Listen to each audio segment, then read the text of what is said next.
IMDb पे highest rated वाली anime movie Your Name. और ये मूवी आपको नारुतो वाले goosebump, fight scene, Death Note वाला सस्पेंस ये सब नहीं देंगी, लेकिन आपकी सोच से भी परे आपका प्यार और समय की तरफ देखने का नज़रिया बदल देंगी। तो आपका वक्त बिना ज़ाया करते हुए आज की इस कमाल की वीडियो को स्टार्ट करते हैं। तो मैं हूँ चैतन्य, आप देख रहे हैं N0 का यूट्यूब चैनल। अपने आप को एनिमे की दुनिया में ले जाने के लिए तैयार हो जाओ। Let's start this amazing video. Movie की शुरुआत एक लड़की के सपने से होती है, जो हर रोज़ अपने सपने में एक लड़के को देखती है और उसे कहती है कि ताकि क्या तुम मुझे भूल गए। फिर वो जाग जाती है और ये लड़की है मित्सुआ, जो इतोमिरी नाम की गांव में रहती है। वो उठने के बाद लंच करने के लिए आती है, जहाँ पे हमें पता चलता है कि मित्सुआ अपनी दादी और छोटी बहन के साथ रहती है। उसकी छोटी बहन उसे कहती है, तुम्हें कल क्या हुआ था, तुम कल बहुत अजीब हरकतें कर रही थी। ये बात मित्सुआ को समझ नहीं आती।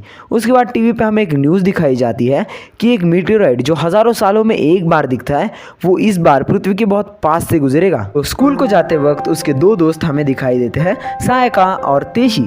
सायका उसे कहती है कि आज तुम अपने बाल ठीक से बना कर आई हो, और तेशी कहता है कि क्या तुम्हारे दादी ने तुम्हारे ऊपर से उस साय को भगा दिया।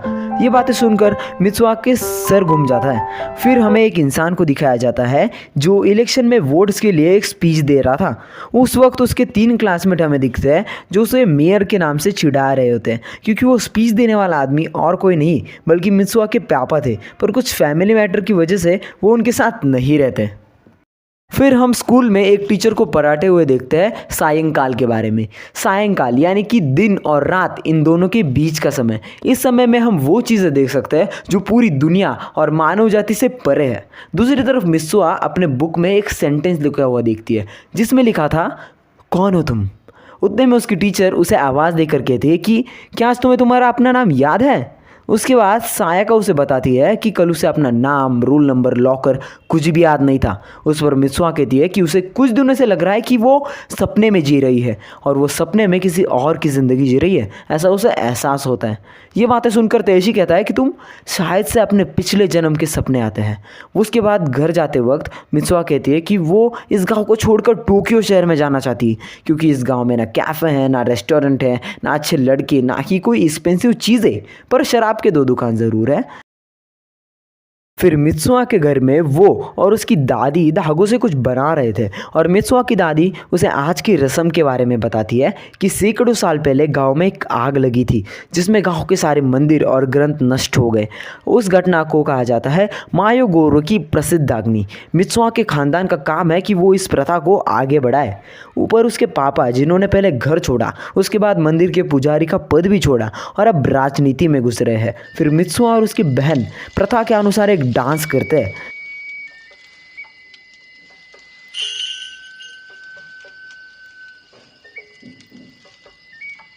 लेकिन उसके बाद वो चावल के दाने को अपने मुंह में रखते हैं और उसको पानी की तरह बना के उसे शराब बनने के लिए छोड़ देते हैं। पर ये चीज़ें देखकर कुछ बच्चे उसे चिढ़ाते हैं कि क्या उसे शर्म नहीं आ रही ये बेहुदा हरकतें कर कर।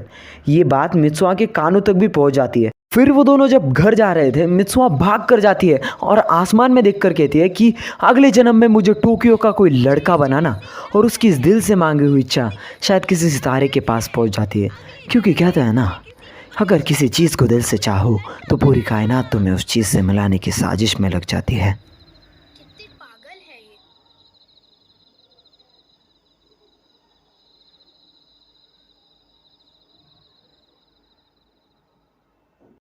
हम एक लड़के को देखते हैं जो अपने पापा के साथ रहता है, पर ये मित्सुआ को लगता है कि एक सपना है। फिर वो घर के बाहर आकर देखती है कि वो टोक्यो में है।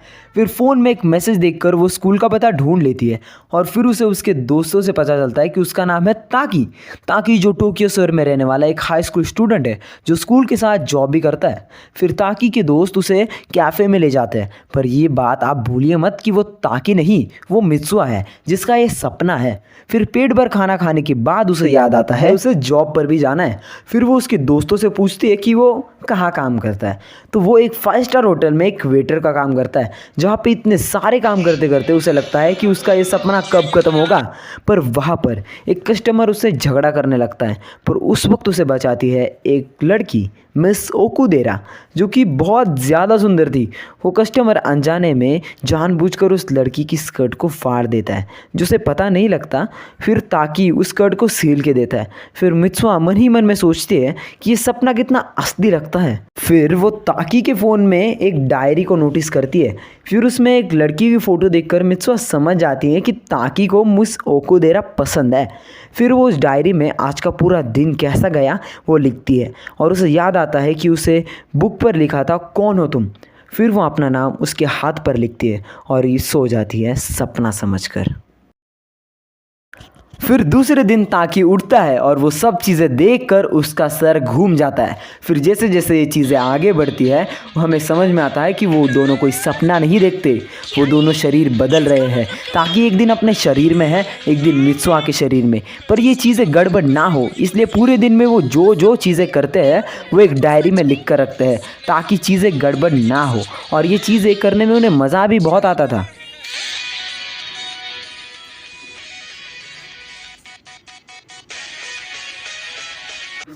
वीडियो में आगे बढ़ने से पहले मैं आपको बताना चाहूँगा कि इस वीडियो को बनाने में बहुत ही ज़्यादा मेहनत लगी है, तो वीडियो को एक लाइक कर देना।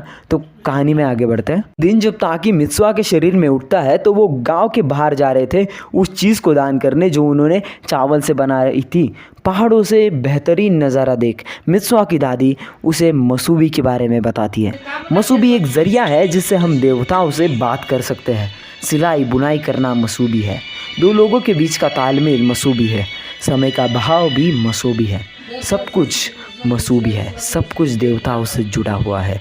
फिर वो मायामुजी के देवताओं की कब्र के पास पहुँचता है। फिर वहाँ पर एक नदी को पार करने से पहले मित्सुआ की दादी बताती है, यहाँ से बाहर आने से पहले तुम्हें अपनी सबसे अनमोल चीज़ को दान करना होगा, जो कि थी वो शराब जो उन्होंने चावल को मुंह में रखकर बनाया था, जिसे कहते हैं कुची कासियोमो। और ये कुची साकियों में मित्सुआ की बॉडी का आधा हिस्सा है। फिर ये कुची कासियों में को वो वहाँ पर रखकर आ जाते हैं और उतने में ताकि जाग जाता है।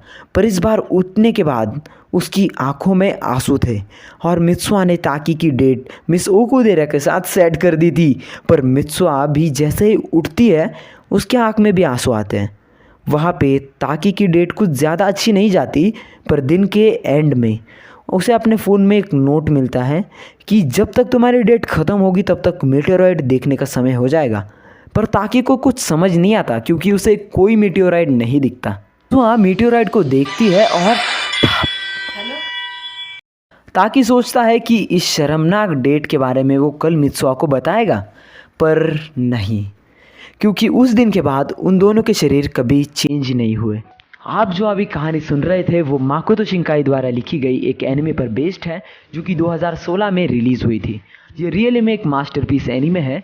आप इस वीडियो को लाइक कर दो ताकि मैं इसका पार्ट 2 ला पाऊँ। और अगर आपको ये वीडियो ज़रूर से पसंद आई है ना तो चैनल को सब्सक्राइब कर देना, और मिलते हैं पार्ट 2 में।